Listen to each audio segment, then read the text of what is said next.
former et accompagner les champions au début de leur carrière, pour les former à devenir des champions.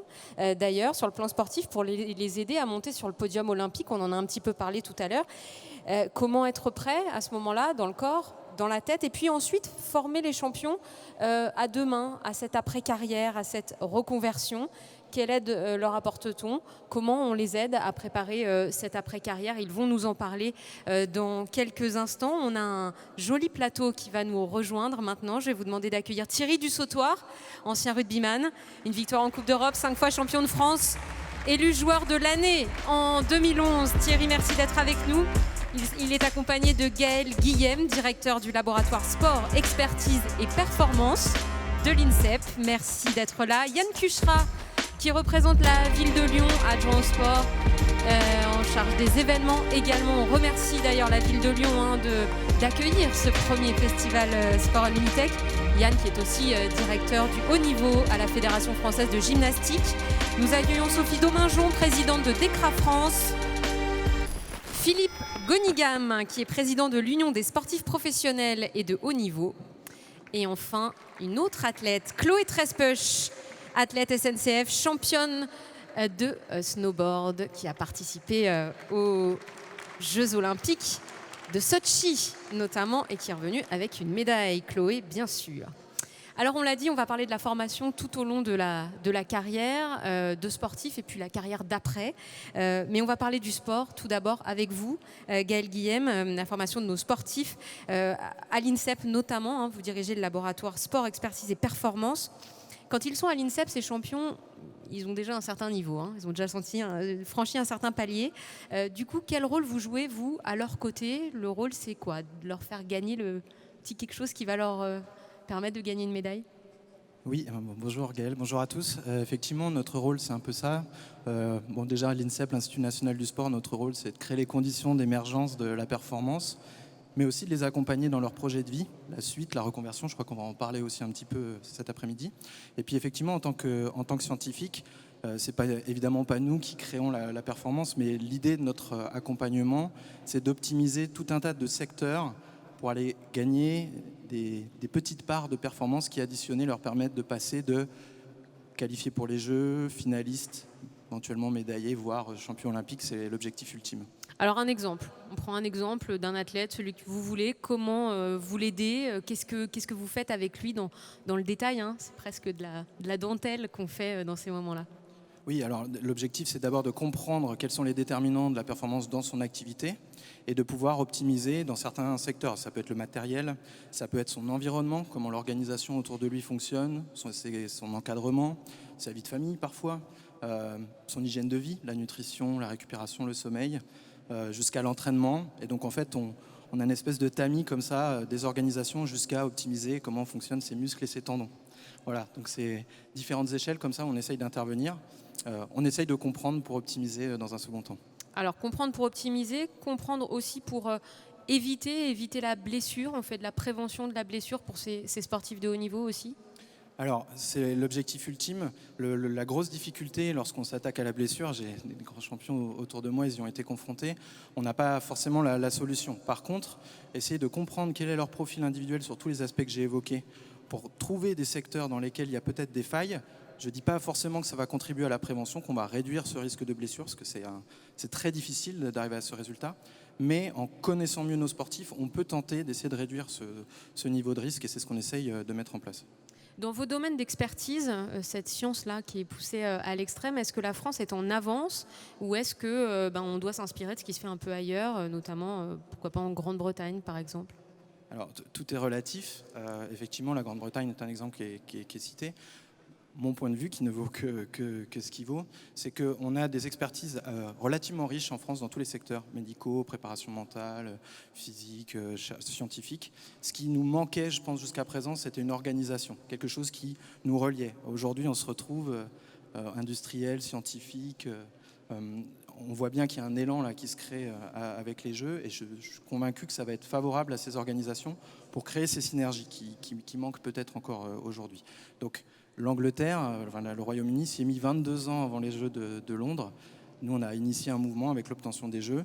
On peut espérer qu'on ira plus vite. Je ne sais pas si on aura les mêmes résultats, peut-être en bénéficiant justement des impasses dans lesquelles ils se sont engagés. C'est aussi un de nos rôles, nous, en tant que chercheurs, d'aller chercher à l'international ce qui se fait de bien pour en retirer des bonnes pratiques et pouvoir les utiliser ici en France. En tout cas, les Anglais, ça avait plutôt fonctionné du côté de Londres. Vous avez rapporté pas mal de médailles. Yann Cucherat, adjoint au maire de Lyon, je le disais, en charge du sport et des événements, ancien sportif de haut niveau, toujours pas très loin des tapis, hein, bien sûr. Vous êtes directeur du haut niveau de la Fédération française de gym. Est-ce que vous avez l'impression, si l'on en reste à votre carrière de sportif, que la formation des champions évolue et évolue plus vite, notamment dans la perspective des Jeux qui vont arriver finalement bientôt maintenant? Bonjour Gaël, bonjour tout le monde. Effectivement, j'ai eu la chance d'avoir une carrière un peu longue et de voir un certain nombre d'évolutions. Je pense que effectivement, notre jeunesse aujourd'hui est confrontée à une concurrence internationale qui n'était pas la même il y a quelques années en arrière. Même si chaque discipline, et tout particulièrement la gymnastique, on a un socle, on a des fondamentaux qu'il faut entretenir. On a besoin de s'entourer de produits innovants, d'avoir des technologies nouvelles, d'avoir un accompagnement différent de ce qu'on connaissait au début de ma carrière. Mais pour autant, on reste quand même sur des socles et des valeurs communes qui sont essentielles de préserver. Alors, la perspective des Jeux, on l'a dit, elle arrive, hein, elle fait bouger les lignes, en tout cas on l'espère. On a un objectif de 80 médailles affichées. Clairement, c'est possible aujourd'hui avec cette formation qui bouge, mais peut-être pas assez vite. On a une chance fabuleuse finalement d'accueillir la plus grande compétition sportive qu'on puisse accueillir sur notre territoire. Et au tout début, quand on a gagné cette organisation, on se disait que c'était une génération pour transformer, changer les mentalités.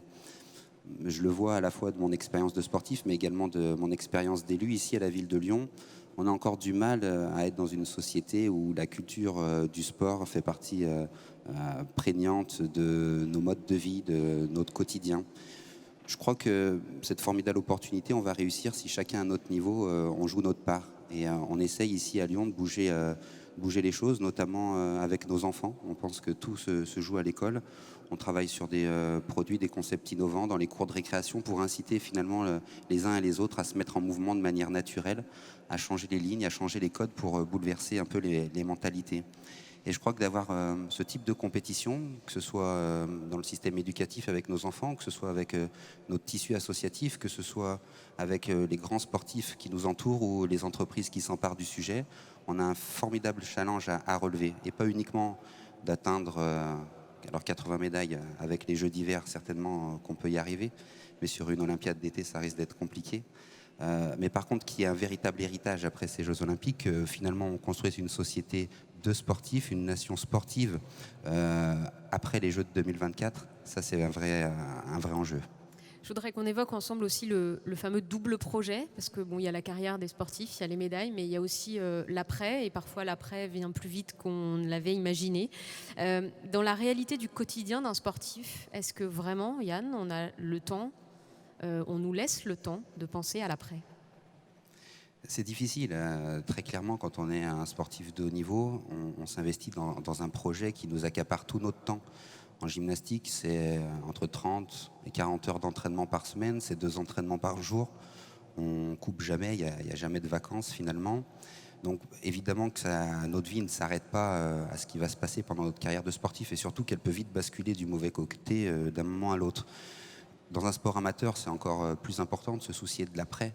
Mais quand on a des objectifs forts d'aller chercher des médailles olympiques, il faut accepter que pendant une parenthèse de vie, on va être quand même focalisé sur un objectif sportif fort. De mettre en parallèle des formations, de les étaler dans le temps. Aujourd'hui, on a beaucoup de choses qui nous permettent de le faire, bien mieux qu'il y a encore quelques années en arrière, même s'il y a du retard, même si on pourrait être encore plus performant là-dedans.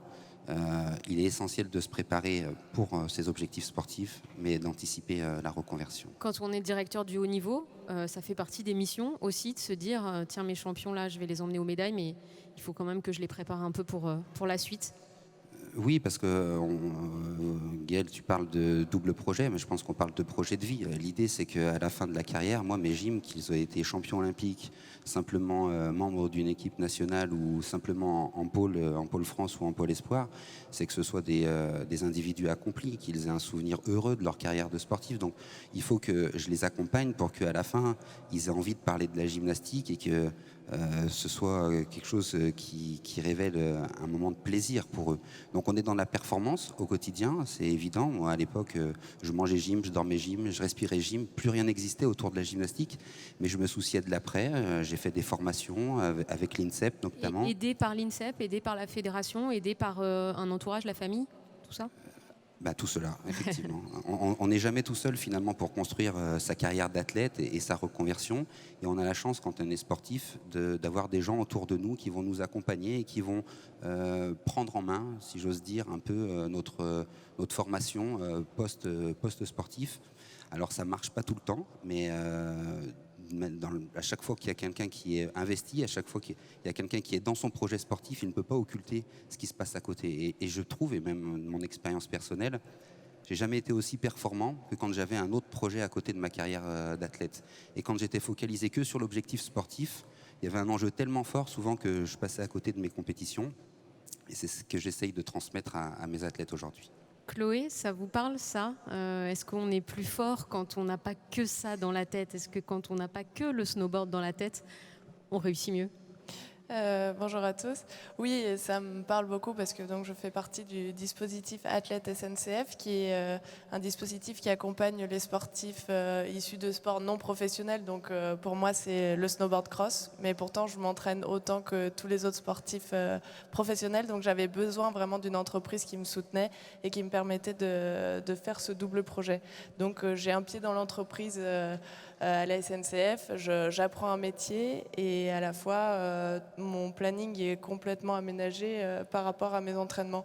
Donc c'est quelque chose qui est très enrichissant et c'est satisfaisant de travailler autant sportivement que de préparer la reconversion et travailler intellectuellement grâce à mon entreprise. Et ça apporte aussi une stabilité financière, on y revient et on y reviendra tout à l'heure, et un peu de sécurité aussi, puisque vous l'avez dit, vous n'êtes pas pro avec votre discipline sportive. Philippe Gonningham, qui est à côté de vous, est ancien athlète de haut niveau, en charge de la naissance de la Ligue professionnelle d'athlétisme, aujourd'hui président de l'Union des sportifs professionnels et de haut niveau. Philippe, il y a un chiffre qui peut surprendre, qui peut faire peur, et en tout cas qui est probablement à l'origine de vos actions. La moitié de l'équipe de France olympique qui était engagée à Rio vivait sous le seuil de pauvreté. Ça, on ne le sait peut-être pas beaucoup. Vous avez choisi de les accompagner comment ?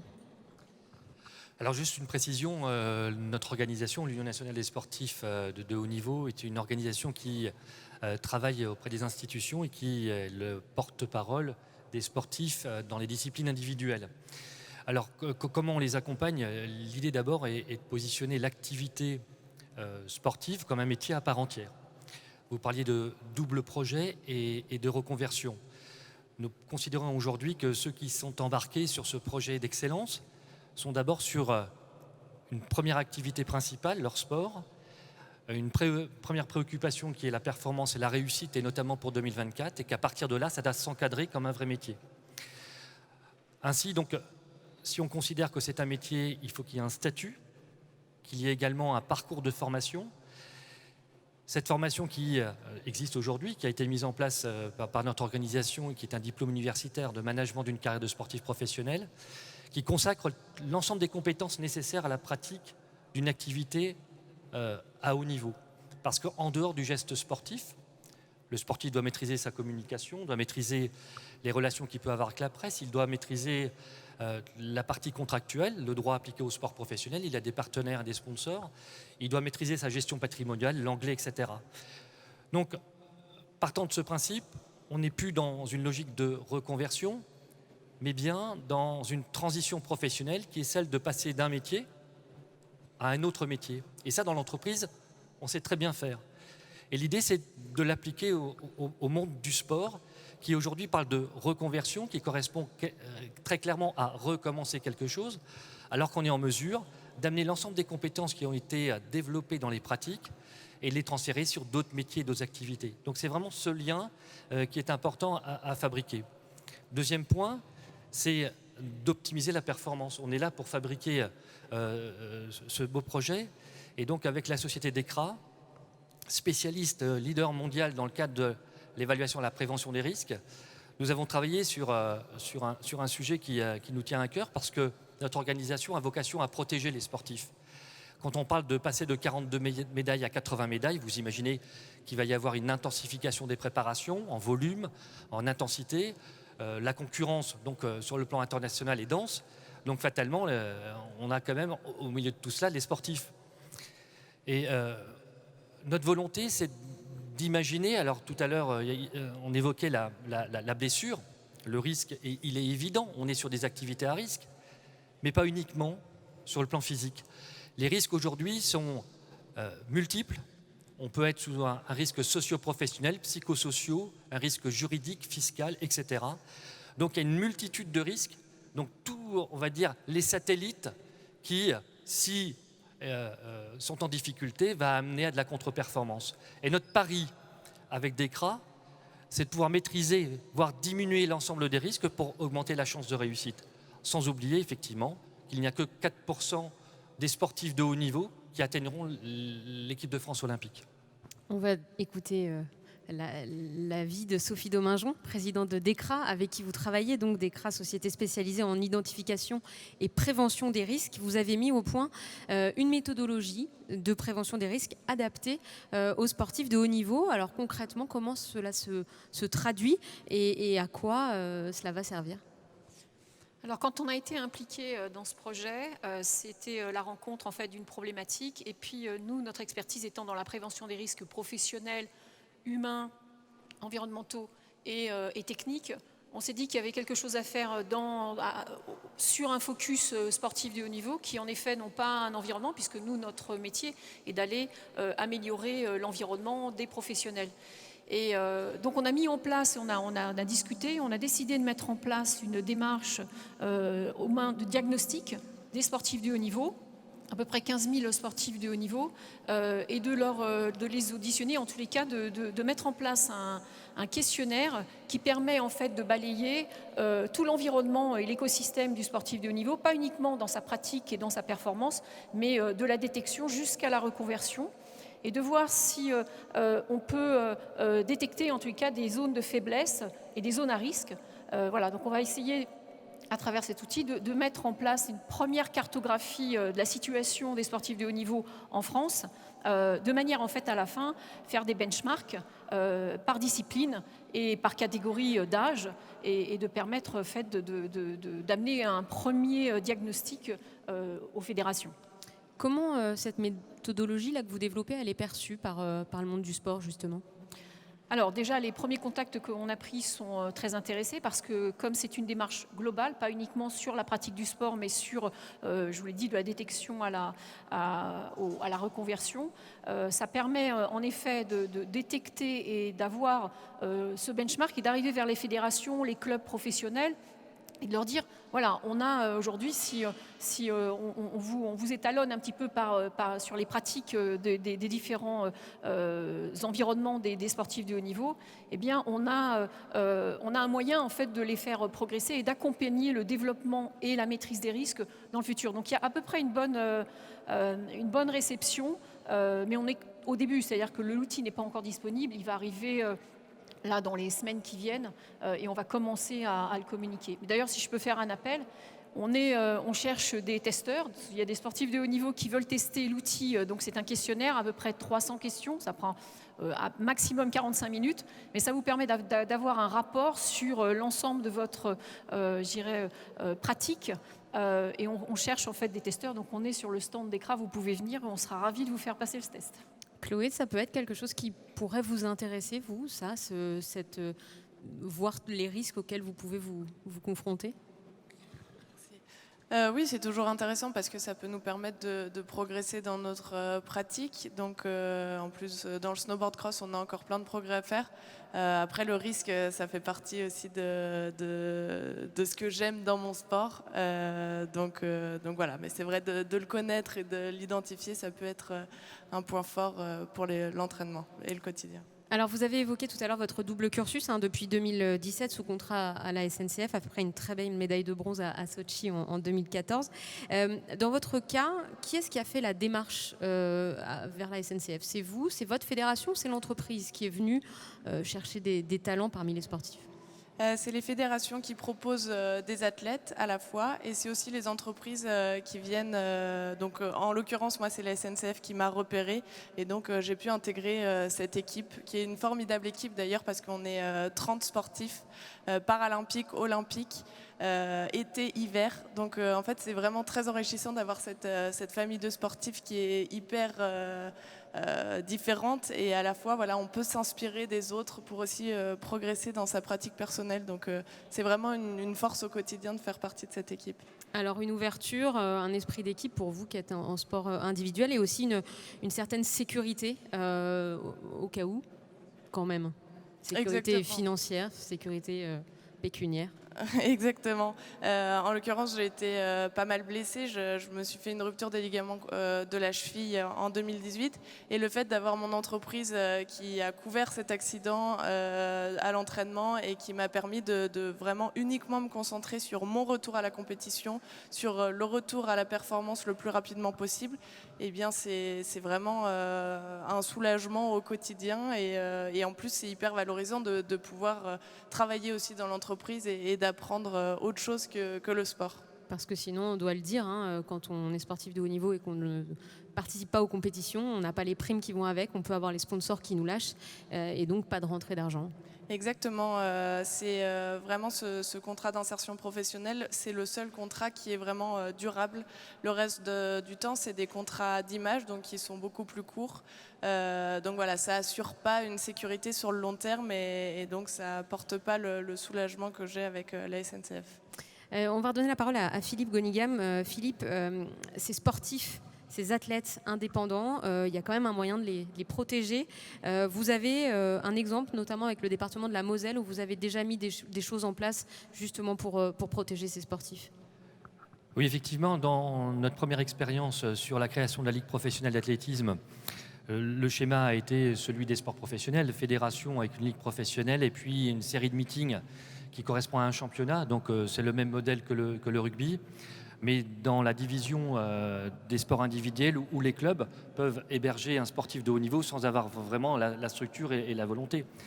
Et donc le premier point d'entrée a été cette démarche. La seconde, elle est plutôt sur une vision territoriale où notre volonté est d'identifier sur un territoire les sportifs de haut niveau et d'avoir une compréhension très précise de leur modèle, de leur fonctionnement, pour comprendre s'il peut y avoir un point de solvabilité, parce qu'en fait, le sportif perçoit des ressources de façon directe ou indirecte, à savoir qu'il peut être lié à un contrat d'image directement, il peut avoir une aide de la collectivité à travers son club qui lui est versée par la suite. Notre démarche a été simplement de modifier les flux pour les héberger au sein du club, pour le transformer en salaire.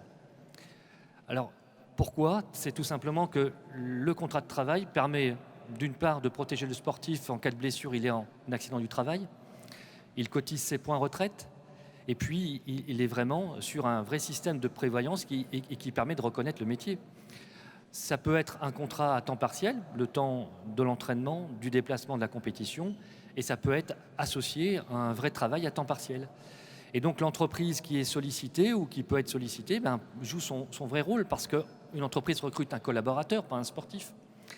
Et l'idée, c'est de dire que si on est sportif de haut niveau, c'est un métier et que ça doit être encadré de cette façon-là. Et s'il y a un temps partiel avec une entreprise, eh bien, il doit être en contrat avec son entreprise. Ce qui veut dire qu'il ne faut pas qu'il y ait de mélange des gens, tout simplement. Alors sur la Moselle, très rapidement, on a été en mesure de professionnaliser une trentaine de sportifs. Ce dispositif, si on le décuple sur l'ensemble du territoire, on peut très rapidement être sur 2000 emplois.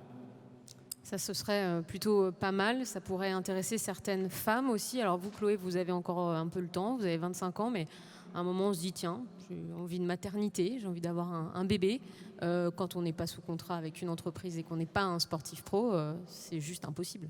Ah oui, c'est un projet auquel on ne pense même pas parce que c'est impossible de mettre un terme à sa carrière momentanée, le temps de vivre sa grossesse et de reprendre. Ça serait très rare de trouver des partenaires qui nous suivraient dans cette autre aventure. Donc, d'où l'avantage d'avoir une entreprise fiable aussi. Et en fait, ce soutien de l'entreprise apporte vraiment le bien-être mental. Et on sait à quel point le mental joue un rôle sur la performance. Et donc voilà, c'est vraiment les clés, ça fait partie des clés de la réussite d'avoir ce plus au quotidien. Ouais, ça rejoint ce que disait Yann tout à l'heure. Je n'ai pas oublié Thierry Dussautoir complètement à l'opposé. Oui, on peut l'applaudir. Hein, on est dans une phase où on va beaucoup parler de rugby. Ouais, j'ai encore rien dit, donc avec les applaudissements sont un peu trop tôt. La retraite depuis juin 2017 déjà. Vous allez nous parler un petit peu de votre expérience, d'abord de ce qui s'est passé pendant la carrière et de la façon dont vous avez envisagé l'après, justement, parce que vous y avez pensé un sacré moment avant. Oui, bien sûr, mais quand j'écoute tout ce qui est dit, déjà, on se rend compte que le joueur de rugby est quand même quelqu'un de privilégié, parce qu'on a le statut de salarié qui est reconnu. En revanche, le problème, c'est qu'on n'a pas l'espace finalement pour se former et préparer finalement dans de bonnes conditions cette reconversion. Moi, je me suis quand même battu pour terminer mes études, mon cursus d'ingénieur. Et lorsque j'ai terminé mon cursus d'ingénieur, très vite, étant donné que j'avais cette conscience-là de l'après, j'ai toujours été préoccupé par la suite de ma carrière post-rugbystique, j'ai très vite investi dans des entreprises, dont celle que je gère aujourd'hui. Donc aujourd'hui, les dirigeants de clubs et les entraîneurs, on va dire, considèrent que le temps qui n'est pas passé sur le terrain ou qui n'est pas profitable pour l'entraînement, finalement, c'est du temps perdu. Et le joueur lui doit au club ce temps-là. Alors même qu'un joueur qui se forme et un joueur qui a cette respiration, comme on a pu l'entendre tout à l'heure, pour moi, c'est un meilleur joueur parce qu'il aura eu une ouverture d'esprit et peut-être qu'il aura une vision différente sur la stratégie qui sera formée différemment, quoi. Vous y avez pensé longtemps en avance, du coup la transition entre la carrière et la retraite, elle s'est passée plutôt facilement. On parlait de mental tout à l'heure, il faut être prêt dans la tête à basculer aussi. Oui, bien sûr, je pense qu'un projet professionnel, il ne se prépare pas sur 2 ans. Il faut le mûrir, il faut peut-être se tromper, prendre de mauvaises pistes. Donc je pense que le temps de la carrière est le bon temps finalement pour savoir ce qu'on veut faire, se former et aller chercher le projet qui va continuer à nous stimuler, parce qu'il y a ce problème-là après la carrière sportive. On cherche quand même à avoir, alors peut-être à tort, les mêmes sensations qu'on a pu connaître lorsqu'on était sportif. Mais en tout cas, être stimulé par un beau projet professionnel aussi, ça peut compenser le manque des terrains, des pistes notamment. Donc, moi, Puis les entreprises, il y en a probablement parmi nous, hein, elles ont tout intérêt aussi à recruter des anciens sportifs de haut niveau, parce qu'il y a de l'image, certes, mais il y a aussi un état d'esprit, il y a de la combativité, il y a des choses, beaucoup de choses que les sportifs de haut niveau peuvent apporter au monde de l'entreprise. Oui, bien sûr, cette discipline-là que le sportif a durant toute sa carrière et on va dire être habitué à la compétition, à tout ce que demande le process qu'il faut mettre en place pour avoir une performance sur le long terme sont des notions qui sont utiles et qui peuvent intéresser les entreprises. Mais comme on le disait tout à l'heure en backstage, le sport, on ne va pas embaucher un sportif parce qu'il a été sportif. Ceci étant dit, une entreprise qui réussit quelque part à libérer l'énergie d'un sportif, à capter tout ce qu'il a pu, toute l'expérience qu'il a pu avoir pendant sa carrière de sportif, va avoir une grosse plus-value. Vous êtes un entrepreneur accompli aujourd'hui, Thierry Dussautoir ? Accompli, je ne sais pas, en tout cas j'apprends tous les jours. Ce qui est difficile aussi, ce qui est différent, c'est lorsqu'on arrête sa carrière, on est quand même on passe d'une position d'expert dans un domaine à une position d'apprenti. Donc c'est pas toujours facile à gérer. Mais en tout cas, moi, je le prends avec beaucoup d'enthousiasme parce que je trouve ça très intéressant toujours d'apprendre et d'être confronté à d'autres problématiques. Donc, en tout cas, je suis très heureux et je me régale. Et dans votre monde du rugby, vous diriez qu'on prend assez en compte la formation aujourd'hui, la formation des champions. Est-ce que vous intervenez là-dessus auprès des plus jeunes pour leur dire ne mets pas ça de côté quand même si tu n'as pas beaucoup de temps? Alors oui, j'essaie de les sensibiliser là-dessus de façon personnelle en disant qu'effectivement, malgré les revenus qui sont intéressants et finalement l'ivresse de la carrière un peu qui nous laisse nous emporter, il faut penser à la suite pour toutes les raisons que j'ai expliquées avant. Je pense qu'on pourrait encore mieux prendre en charge l'avenir du sportif et que ça ne serait pas une perte de temps finalement pour le club. Le syndicat des joueurs Proval a des accords avec notamment Toulouse Business School en permettant à des joueurs d'avoir des masters en alternance. Mais je pense que ce genre d'initiatives doivent être multipliées parce qu'on en a vraiment besoin et finalement avoir gagné de l'argent pendant sa carrière, c'est peut-être paradoxal, je vais dire, ça n'assure pas d'un avenir après. Donc il faut, comme vous l'avez dit Philippe, il faut apprendre à gérer, il faut savoir se projeter. Donc, et encore, comme on le disait tout à l'heure, dans les sports collectifs, vous avez la chance d'en avoir gagné un petit peu de l'argent pendant votre carrière par rapport au sport individuel. Pour conclure, Philippe, le monde sportif, il est à l'écoute de vos demandes et de ce que vous attendez? Alors j'espère, parce que je n'ai pas la réponse, j'espère. En tous les cas, je pense que 2024 est un accélérateur qui permet une prise de conscience globale sur cette problématique. Comme je vous le disais, on a un objectif ambitieux et je pense qu'on est en mesure de l'assumer, mais ça ne doit pas être au détriment des sportifs. Donc je pense qu'on est entendu. Et ce qui est très réconfortant, c'est les propos qui ont été tenus. On a parlé des vecteurs de performance et j'ai entendu que le fait d'avoir un contrat de travail ou partenaire entreprise ou d'avoir un accompagnement en matière de formation, ça rend on va dire, l'esprit beaucoup plus tranquille et plus performant. Ce qui veut dire que les pistes qu'on a mises en place aujourd'hui, qui sont en périphérie et qui sont les satellites de la performance, c'est la bonne piste. Il n'y a pas que la préparation physique et la préparation mentale ciblée sur l'activité. C'est un ensemble de choses. Et je disais, quand on avait discuté au téléphone, imaginez un sportif qui est dans une préparation intensive sur des volumes horaires où il faut y additionner les déplacements, les soins, etc. Vous imaginez qu'on est sur des temps où il n'y a plus de vie personnelle. Et je pense que ça, quelque part, il faut le prendre en considération. Et on est en phase d'homme. Et la performance, c'est le sportif qui la fabrique. Nous, on doit être là. Alors, je suis un athlète, mais un ancien athlète. Je vais prendre une métaphore plutôt dans le rugby, mais pour marquer un essai, il faut une passe. Nous, on est là pour faire la passe. Eh ben, merci beaucoup d'être là pour aider ces sportifs. Avant 2024, il y aura 2022. On vous espère une belle réussite. Chloé Trespech, merci beaucoup à vous tous de nous avoir livré votre expérience